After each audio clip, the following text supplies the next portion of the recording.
Everyone.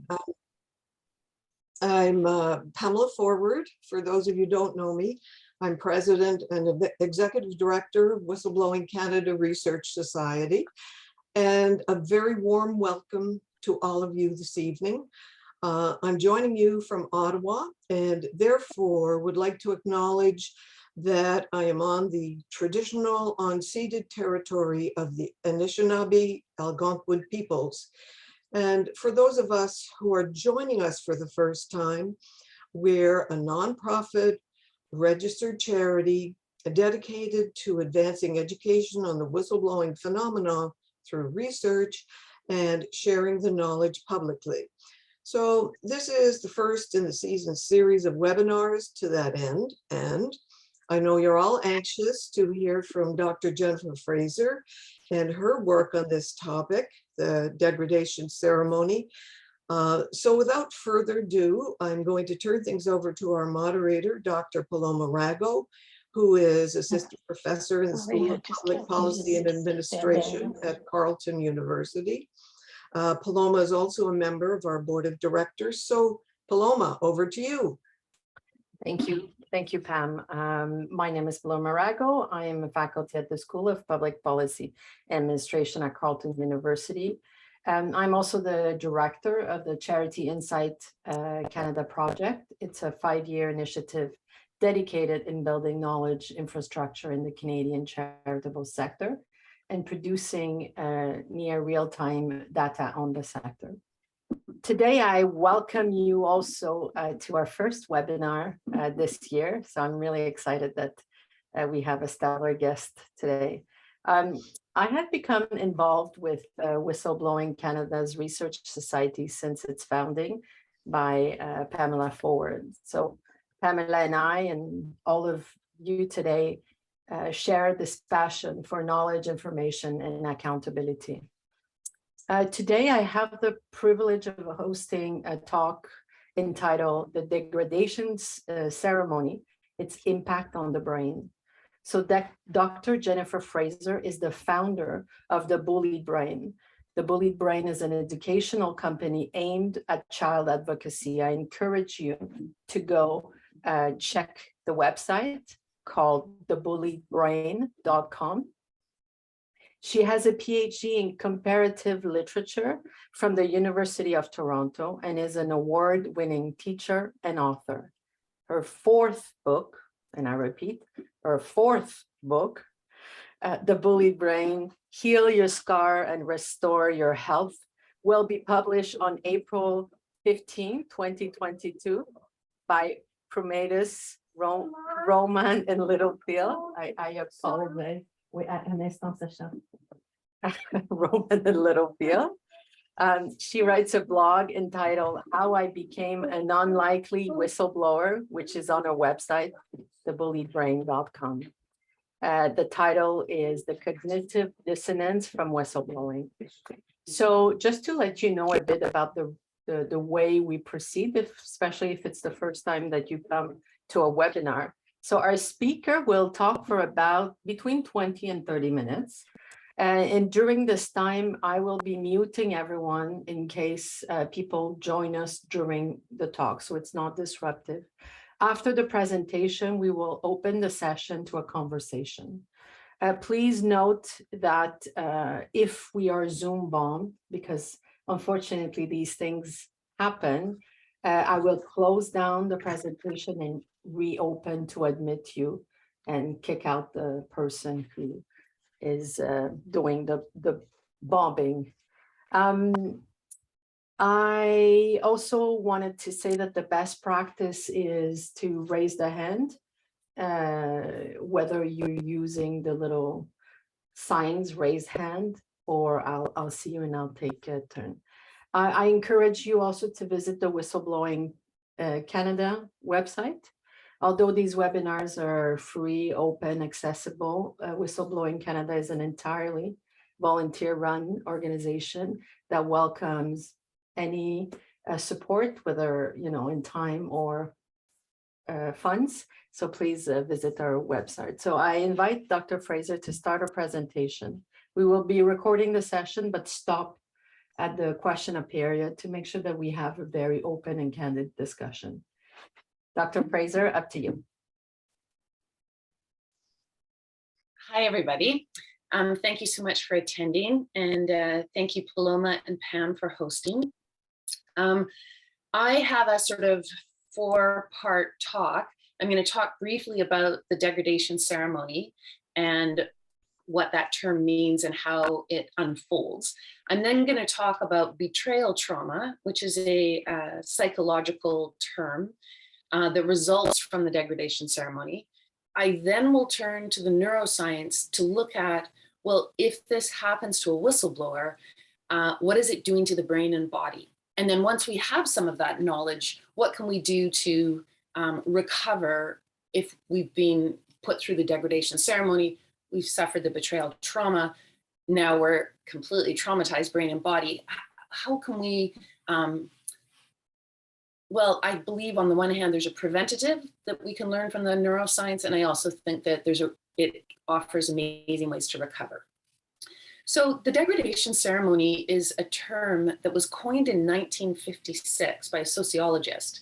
And Dorothy Susskind, in Psychology Today, she writes a lot about and studies and researches whistleblowers. She's interviewed 167 in 31 different countries. And what she finds are these patterns. So one of the things that probably many of the people here today have experienced is when you break a cultural norm in your organization or your institution, or even in your family, one of the ways that helps to understand it is you've done something that goes against the tribe and the tribe culture. And therefore, they not only are going to come down hard on you, which is awfully shocking, but they're also going to try and drive you out to the best of their ability, which is also very traumatizing and shocking, I needn't tell you. So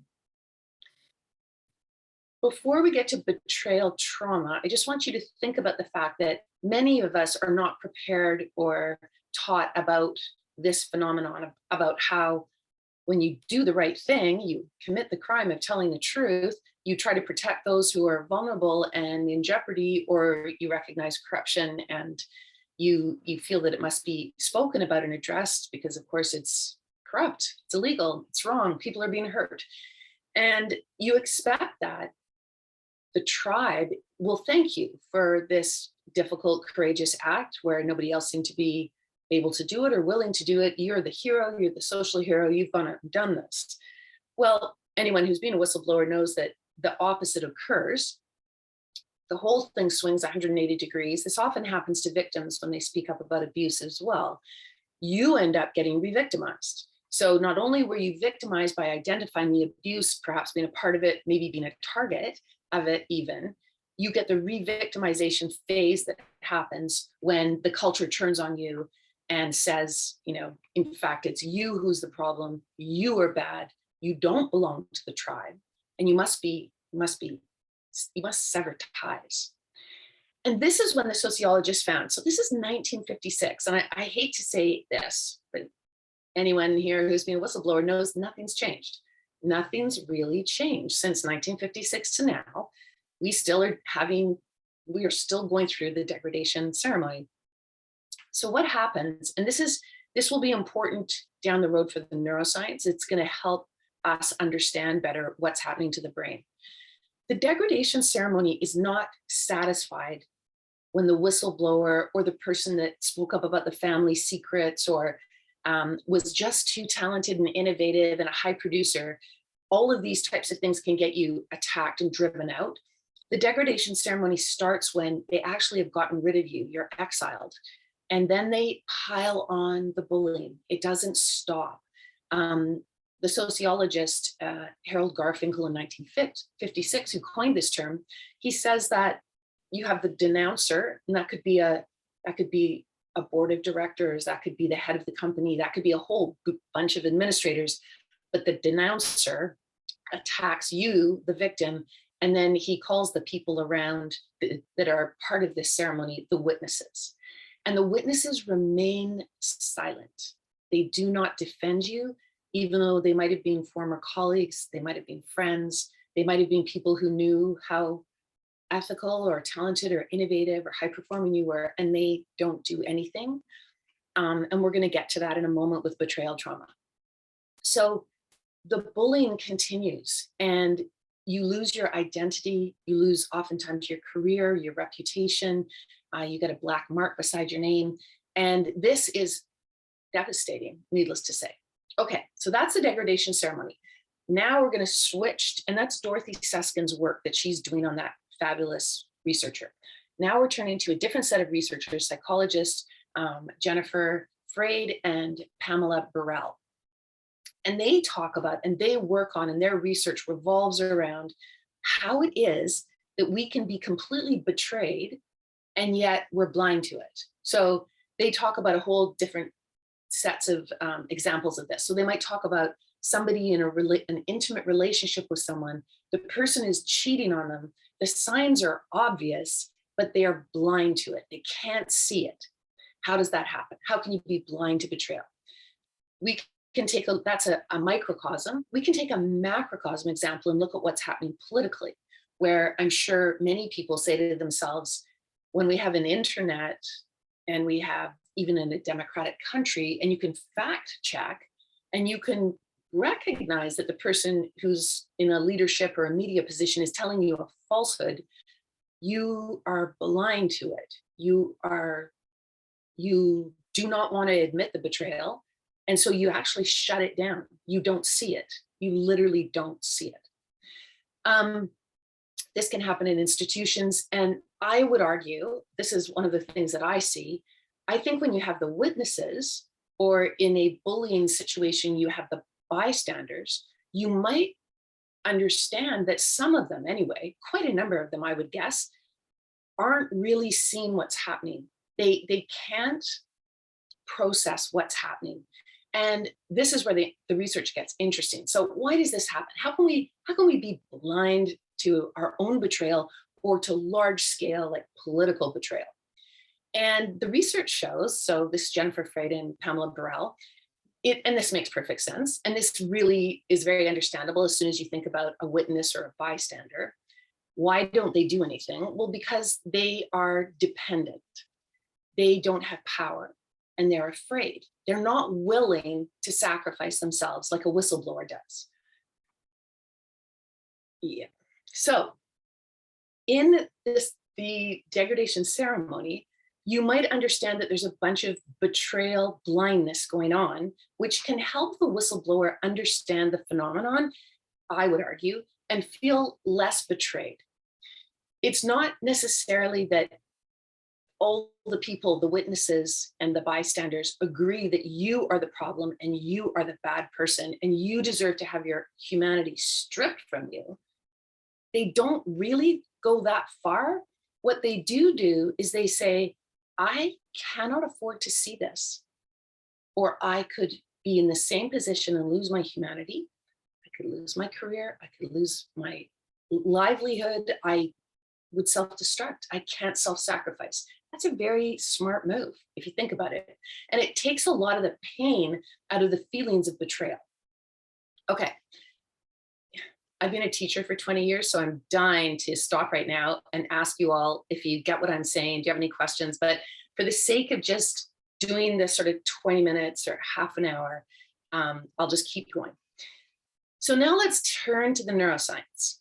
Okay, so one of the most terrible things that can happen to you is to be betrayed for your brain.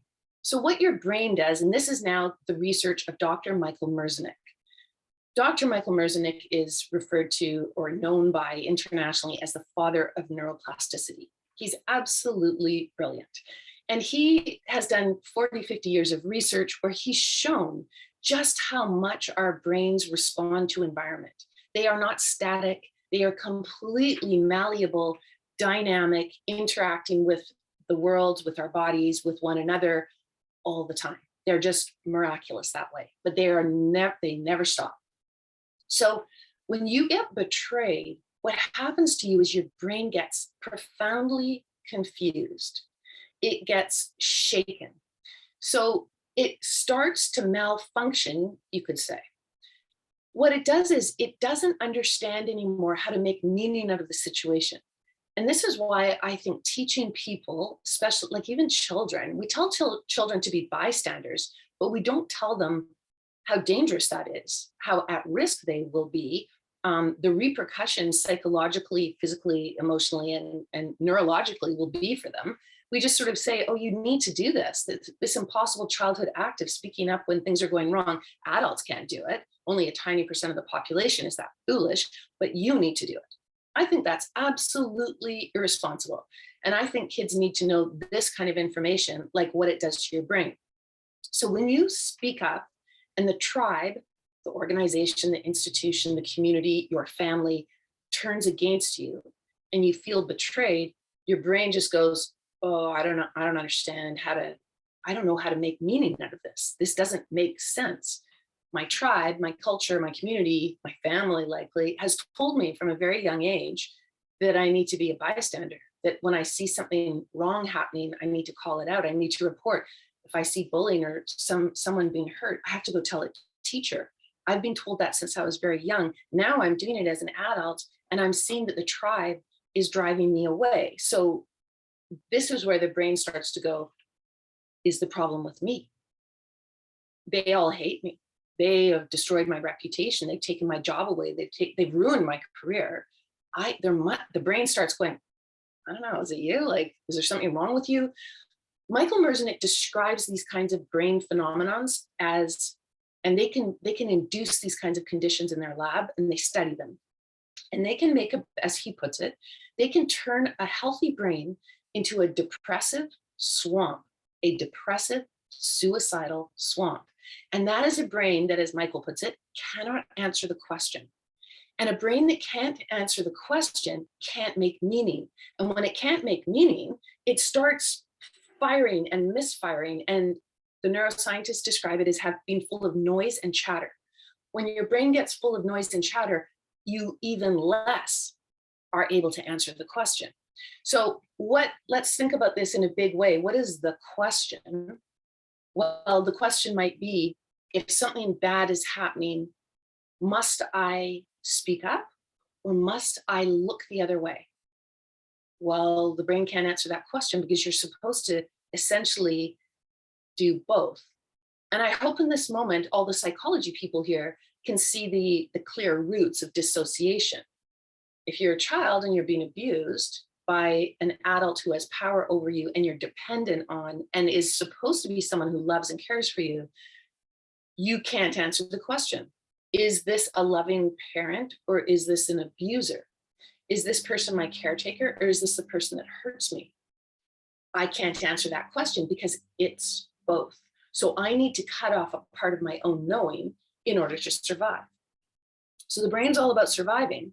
So this is why we do things like dissociate. It's how we cope with trauma. It's how our brain makes meaning by making this part go away. If it looks only at this, think of witnesses and bystanders. The witnesses and bystanders say, you know what? Identify with the aggressor. That's all I want to see. I'm not going to look at the whistleblower or the person who's talented and innovative or high performing who's being destroyed. I'm just not going to see that, because really I need to trust in the leaders because they pay my salary. That's how I put food on the table. It's how I am raising my children. And I just can't afford not to believe in them. Why would I think that they are betrayers, that they're corrupt, that they're cruel when they pay my salary? That doesn't, I can't, sorry, I'm going to cut this off. And I'm going to stay right here and I'm going to identify with the aggressors. I might even laugh along. I might even heap on some of the bullying just to make sure that we're all on side together, the tribe. We've driven out this one bad plague-like person so we can restore our own health and well-being. Makes perfect sense when you think of it that way. Okay, so then now that we have Michael Merzenich and the brain that can't answer the question, and it's starting to fill with a bunch of electrical misfiring, and it's slipping into a depressive suicidal swamp, which happens to a lot of people who speak up and get put through the degradation ceremony. Let's now take a look at this final piece of research. This is the work of Lisa Feldman Barrett. And she looks at the way in which we we would normally say we feel emotion, and we would normally say, oh, this happened and it triggered my reaction. Lisa Feldman Barrett says that's backwards. That's not actually what the brain is doing. And this is where the degradation ceremony becomes really interesting. And the betrayal trauma becomes really interesting, because what Barrett argues and has extensive research and evidence to prove is that our brains actually are predicting. So if I'm walking down a wooded pathway, my brain is walking with me down a wooded pathway, and I see a bent curly branch on the path, I will instantly, electrically, no conscious thought, go into a stress response. My sympathetic nervous system will get activated, and my body and brain, working together simultaneously 100 gazillion miles an hour, will prepare me to run. Probably I'm not going to fight the snake. It's not fight. I'm going to go into flight. Or it might think that it's a cobra and something that's going to strike, so it will make me freeze. Like a rabbit or something, I will go so still that the snake doesn't notice that I exist. That's all automatic. You don't make that happen. It happens in your brain and body. So I'm walking down the path. I see the snake, but it's actually a stick.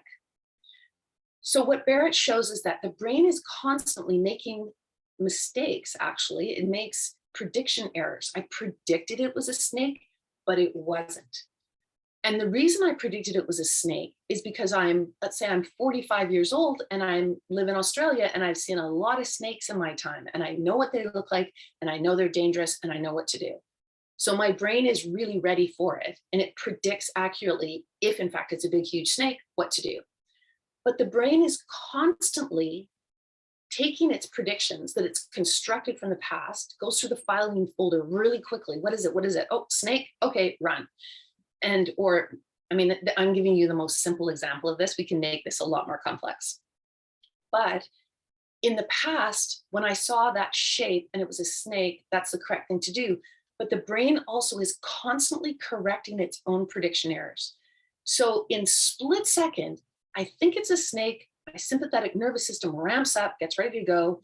And then my brain goes, it's not a snake, it's just a stick. And then the whole system reverses. It's pretty miraculous, really, when you think about it.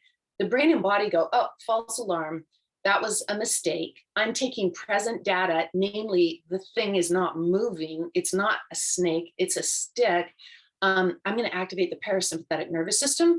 I'm going to start breathing more slowly. I'm going to calm down. I might even laugh a little bit about it. I'll look at the stick. Maybe I'll pick it up and normalize even further that I'm not in danger. And everything will just go on. And this happens all day long. Everything you do, you are constantly predicting from the past, and you're making mistakes. And sometimes you're very accurate, and that's good. And sometimes you make mistakes, but that's normal. And then your brain corrects them, and you go on about your day. So I'll give you a more complex emotional version of this. Imagine you're the guy and you go to the bar, and you've come from a very reactive, violent household, and lots of humiliation at the hands of your brother and your dad. So you get into the bar, you're having your beer, and you turn to this random individual who's waiting for his girlfriend, and you go, you're looking at me? And the guy's like, what? What are you talking about? That's a prediction error based on the past. Your anticipation with male figures that maybe are bigger than you is that they're going to humiliate you or even hurt you. So you're getting out ahead of it to be threatening. You're being an aggressor and saying, I don't like the way you're looking at me. But the other guy's like, what are you talking about? His parents are yoga instructors and he grew up mindfully. So you guys can't relate or connect because you're both creating, you're predicting, your brain is predicting the reality of what's happening. There is no reality. We predict our reality based on the past. Okay, so if we can keep that neuroscientific thought in mind for a moment, imagine the unbelievable shock to your brain when you've had all kinds of predictions built into you over a long period of time that tells you to do the right thing, do the legal thing, do the care for other people thing, activate empathy and compassion. be honest and ethical. That has hammered into you all through your life. And then lo and behold, your prediction was wrong. You actually you made a huge brain mistake. You're with a group of people that are untrustworthy. They betrayed you. And now they're heaping on the degradation ceremony. So you can see why the degradation ceremony is so important for corrupt institutions or organizations or families that want to keep the abuse continuing or the corruption continuing. The best thing for them is to hit you so many times with the smear campaign, the humiliation, the harm, the spreading the word about how bad you are, because they're piling up a whole set of new predictions for you. So on top of the sense that you've made this fatal error and you kind of can't trust yourself anymore, you partially believe it's your fault what happened because it doesn't make sense that the community would turn on you if it wasn't your fault. You see how confused your brain is. It's really hard to answer the questions. You're struggling to make meaning of your reality now, and it's starting to feel terrible. It feels bad on your body level and on your brain level. So why bother once you've exiled and ruined the person's life? Why keep degrading them and destroying their identity and stripping them of their humanity? Because it serves your ability to create community and maintain status quo. Okay, so now you've stumbled away, you've been shocked by the betrayal trauma that you were blind to. So again, you're feeling like it's your fault. And then this is where it gets really interesting in Lisa's work. So what she says is her whole approach to the brain, which is very different from other people, other neuroscientists even, her research shows that really our brains are designed to balance, she calls it balancing the body budget. So when you feel in that, so think of Michael Merzenich, really you're slipped into this depressive suicidal swamp where you can't answer the question.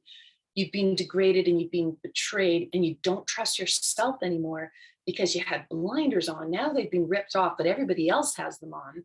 And so you can't answer the question. What's happening is your body budget is getting really overdrawn. So your brain is starting to make a ton of prediction errors based on this traumatizing past you've had. So, and this is why the degradation ceremony is important too.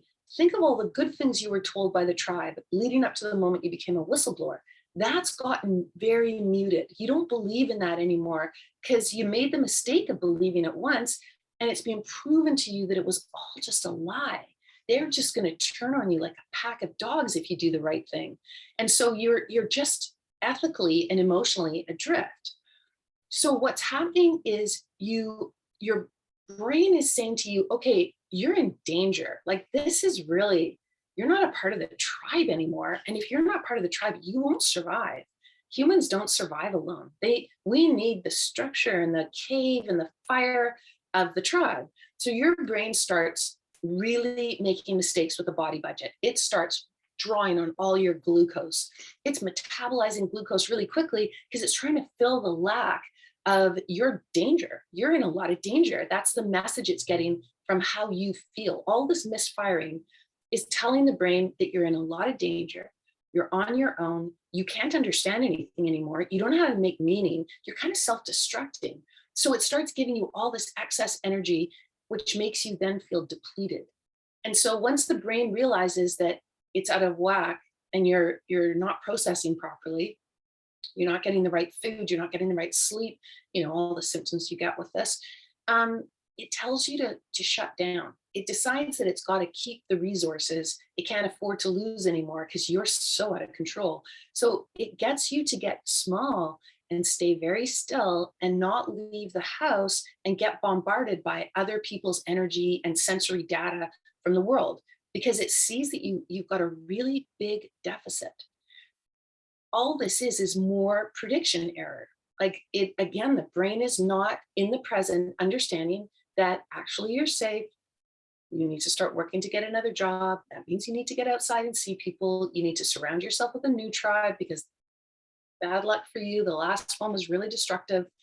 And so Lisa Feldman Barrett's whole approach, and this is Michael Merzenich's approach too, is when you understand that on a very body-brain level, you're kind of self-destructing, then you can start to put in place remedies, because it's a very physical thing that's going on. We tend to think that our brains are these, rational, cerebral, intellectual things, and they're not. They are absolutely inextricably tied to our body, and they manage our body. So one of the best ways, well, there's a series of ways in Jennifer Freyd and Pamela Burrell's work on betrayal, blindness, they use Sean Breuer. So I always say his name wrong. Pam told me. If you don't know Sean, he's an amazing whistleblower. Sean Breuer, I'll just say. Sorry, Sean, if that's wrong. Anyway, he's an incredible military whistleblower and stuck to the path, even though it was incredibly dangerous, really, in many ways, and painful. And he used language to bring essentially brain and body together by telling his story and by using his words and turning to the media and telling them, you're part of my tribe, and we're going to create a new community that doesn't believe in this kind of corruption, doesn't think it's okay to behave this way. And we're going to teach brain and body that there's a lot of safety in these kinds of numbers. And in being able to use our language ability to take some of this bodily anguish and confused brain anguish and actually put it to words, because words are the way, stories are the way in which we make meaning, and stories and words are the way in which we connect with other people, and they hear us and they respond, and these attentive listeners actually do a huge amount of healing for our brain and body. So one of the most critical things, if you've been put through this kind of a trauma, is do not give up on creating new social relationships and building a new tribe, because you don't need to predict based on a traumatizing past, right? And the reason you know that is because you are predicting just on your recent past, the terrible experience of being a whistleblower in this situation. But beyond that is a long, rich past of being with a tribe that believed that you need to speak up when things are wrong, and you need to try and help people if they're being hurt, and you need to call out corruption when it's occurring. That's just as relevant and real. It's just that things like the degradation ceremony and things like the shock of the betrayal blindness and the way in which they heap on the bullying, it's so overwhelming that you start to think that it's the only past, but that's actually not true. So you have to be really you've got to use your mind a lot to manage your brain and body. And you need to tell your brain that it's actually making a mistake, and be clear with it. You're making a prediction error. I am in my house. I am with my family who loves me. I've got an extended family who thinks I'm a hero for what I did. I'm going to build a new career. I'm going to shine a spotlight on this. These are all positive things, and they need to be written down so your brain doesn't slip back into, you're in danger. I have to protect you. I need all the body's resources. Now the body's depleted. I need the body to shut down. I mean, you can go through that pattern over and over and over again. Anyone who's had depression knows that it's like the horrible part of depression is it feels like it's never going to end. That's the curse of it. And I'm not trying to suggest that this is the answer to all depression, or this is the cure to depression, or any of those things. I'm talking really specifically about some of the patterns that happen with whistleblowing, why it's such a difficult path to take, and ways we can prepare and prevent and also recover when we've been harmed in this way. So and of course, I just want to say one last thing too.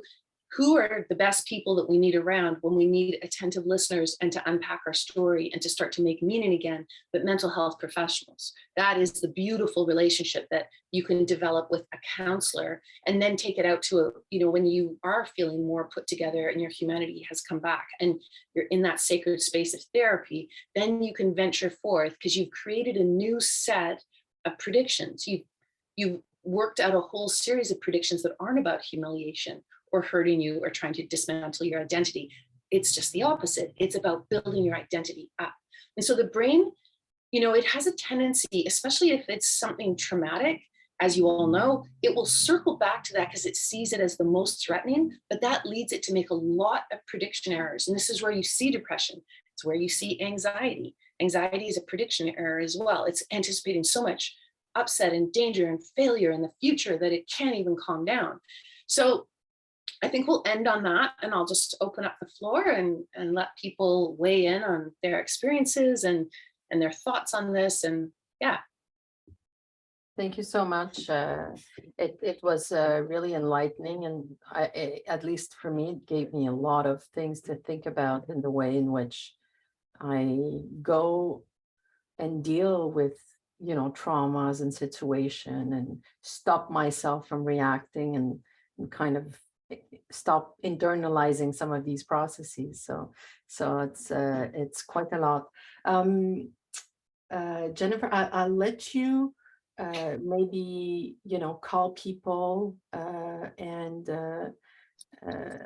so I'm here in the background if it gets rowdy, but I'll let you kind of handle your questions, your comments. So anyone who has a question or comment, I invite you to ask, to maybe either, if you feel like, open your video and just ask your question. I will stop the recording now, so feel free to ask questions very candidly and openly. So